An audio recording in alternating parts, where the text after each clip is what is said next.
Creating adventures is easy, but it can take a fair amount of trial and error along the way. GameMasters here, and in a recent live stream, we explored the first page of Chapter 4 in the new 2024 Dungeon Master's Guide, Creating Adventures. And I wanted to clarify a few things that we talked about. Going back to the 1980s, when I first started playing D&D, my only reference for creating adventures was to read over already existing modules, which at that time I felt worked flawlessly. When the gray box for Forgotten Realms came out in 1987, I was 13, and I had saved up my own cash and bought it. I don't remember the exact price it was, probably around like maybe $20 or so, but for a 13-year-old back then, that was a lot of money. Well, at least for me it was. But I took that material and I absorbed it, and I found it fascinating because it wasn't specifically an adventure or a module, it was a setting. And while it didn't provide step-by-step instructions, it did provide information that you could use to ultimately make the Forgotten Realms your own. It was a sandbox environment. We just didn't know that term back then. And going back even a little further, when the second edition Dungeon Master's Guide came out, there was nothing really to give a new DM any guidance on how to build an adventure. In fact, all we really got was a 4-paragraph column, and it didn't exactly give us much information on how to build an adventure. So, as mentioned, I'd use pre-existing modules and try to figure out how they were supposed to be put together, and I'd use them as a basis for putting my own together. But there was one book that really changed it all for me. It was the Holy Grail of adventure building.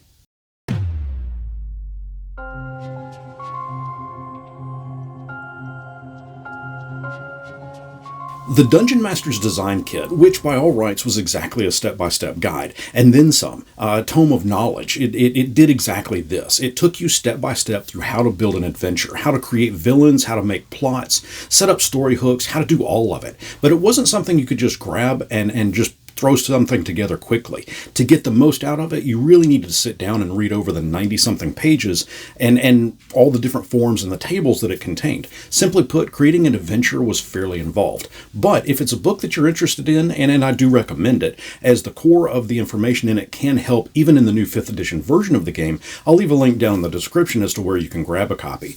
By the time 3rd edition's Dungeon Master's Guide came along, Chapter 4 of it went into the creation of adventures, albeit it wasn't as detailed as that Dungeon Master's Design Kit, but it did go over the basics, how to determine what type of adventure you wanted to create, what the drive of the adventure should be. It even explained or provided some examples, rather, of how to avoid creating an adventure that will ultimately railroad your players or the characters of your players. All in all, the information provided was pretty good, and it was spread across roughly 40 or so pages. When 4th edition came out, sadly the section on adventure building was severely watered down, and it just spanned a little over 20 pages. It doesn't exactly go into much detail on how to craft up an adventure, but it does do a good job of explaining terms and their definitions and the meanings, of course, and it does provide a little bit of how-to, but here, take an example as this regarding dungeon rooms. The rooms in a dungeon setting show what the place was built for, and they show how the inhabitants live their lives. When you add rooms to a site, consider the story they tell about the place and its dwellers. And that's what I mean by it does a good job at explaining the what, but not exactly the how. Still, there is some good information presented that can ultimately help out a new dungeon master when they are creating their own adventure. Then we have how 5th edition presented adventure building.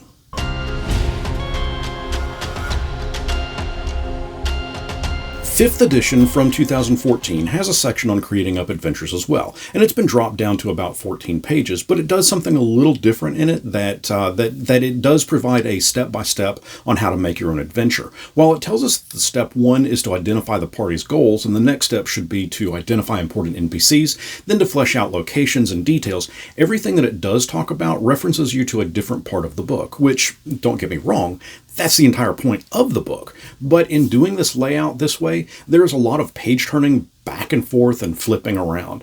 It just wasn't very user-friendly. I'll tell you how it came across to me, that how the structure was laid out, that it was written with the expectation that someone was already familiar with how to run the game. It assumed that if you had the book in your hand, then you already had the fundamental knowledge of how to both run a game of Dungeons & Dragons, but also how to put together an adventure.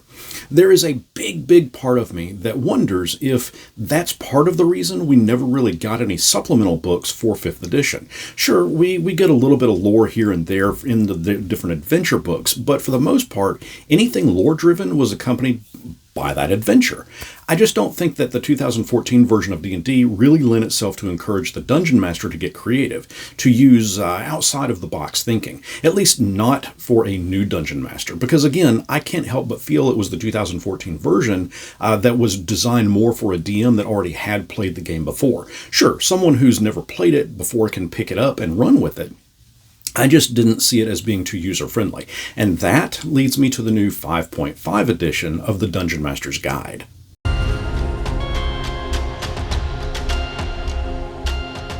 While we have not been provided with exactly how long Chapter 4 is going to be, I've got an educated guess, because as you can see here with this screenshot, there is art piece on page 104. There's a disclaimer on page 105 that says that the text and images are not final. This is a marketing copy of the page that WotC has distributed, so before anyone asks, yes, I am in the free and clear to show this, but you can see the header that reads Chapter 4, Creating Adventures. And while we will go over what's presented here in just a moment, right now I want to do a little sleuthing to determine how many pages Chapter 4 will be. Fortunately, that's an easy thing, as WotC also gave me a screen grab of Chapter 5, and its artwork begins on page 126, which tells me, artwork aside, we've got roughly 21 pages in Chapter 4.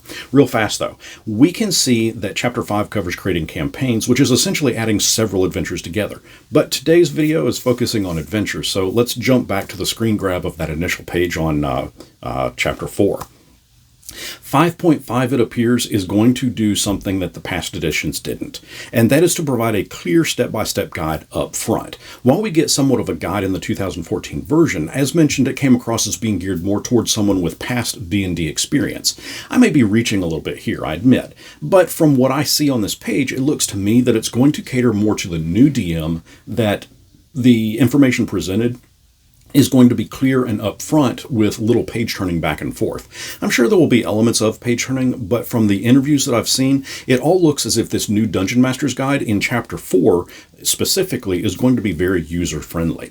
I like the steps that it presents right at the start. Lay out the premise, draw in the players, plan encounters, and bring it to an end. While I recognize parts in here from other previous books, for example from 3rd edition on up, all of them mention something about using published adventures, which 5.5 specifically talks about here in this little purple box, and while I recognize that, I also see that its presentation doesn't assume the DM already knows this information.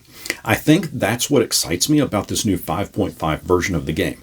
I don't want to say that it's watered down. That's not it. No, it's more...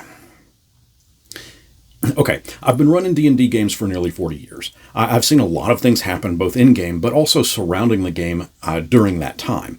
When I pick up a book, I can immediately see how, in my view, a past edition did something better. For example, I feel that the Dungeon Master's design kit that we looked at earlier in this video is superior. But when I look at it today, and while I enjoy its material, it's 90-something pages. It's long. It's a good-sized book.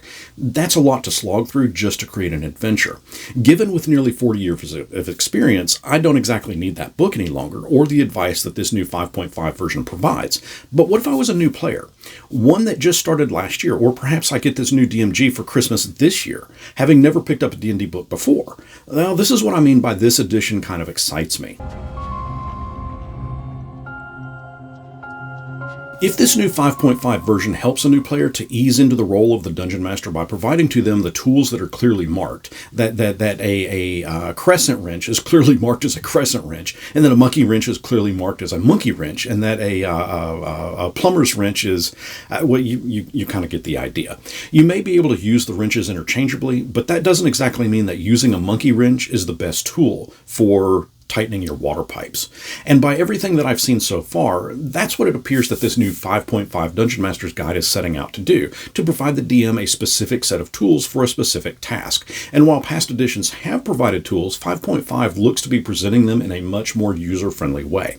I've been tasked with running a 5.5 game online as a live stream, and I think it's going to be very difficult for me because Every edition that I've ever run, I've added homebrew into. I've changed things. I've tossed in elements from past editions. Hell, I've even thrown in mechanics from other game systems into my own D&D adventures. Those that watch my channel regularly will have seen some of those videos where I talk about other game mechanics and rules that I prefer to what Dungeons & Dragons has given. For example, my players and I have become very fond of Dragonbane's initiative card system for initiative instead of rolling dice. My point is that I'm all in on this challenge of running a 5.5 game. I want to have all 3 core books, and I am going to limit myself to using only the rules and creature stat blocks that are provided in those 3 books, which means the earliest that I'm going to start looking to run this is going to be about a month after the Monster Manual releases, just so that I have time to absorb that information. To that end, I'm looking forward to exactly how the rest of Chapter 4 is laid out on exactly how to create an adventure. I have a scenario in mind for what I want to run the poor souls through that have volunteered to be in that live stream game, but I want to stick to how 5.5 presents it as best I can without pulling mechanics and tricks from past editions. Yeah, I've been vocal against Hasbro and Wizards of the Coast for their business practices, and I think it's fine to not like how the meat is made. But damn, guys, if you like hot dogs, then there's nothing wrong with chowing down on one, even if they are all made from lips and assholes. I think running 5.5 using the material from these new books is going to be a challenge for me, like I said, but I think that it's also going to be very fun. Ultimately, we'll see how I do.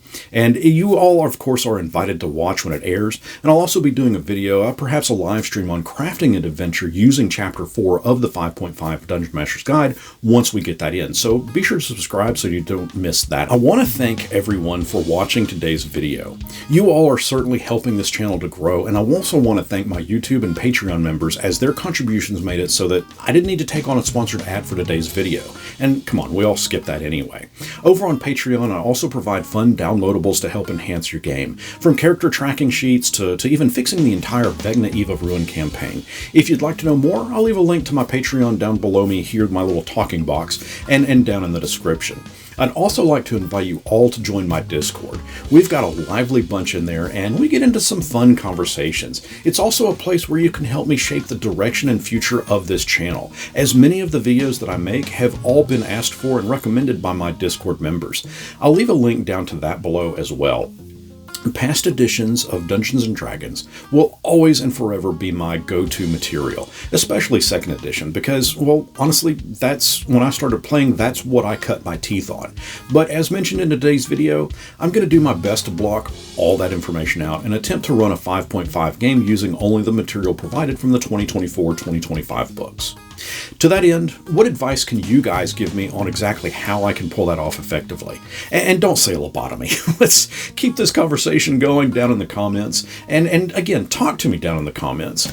And until next our paths cross, may you, hey, create some amazing adventures.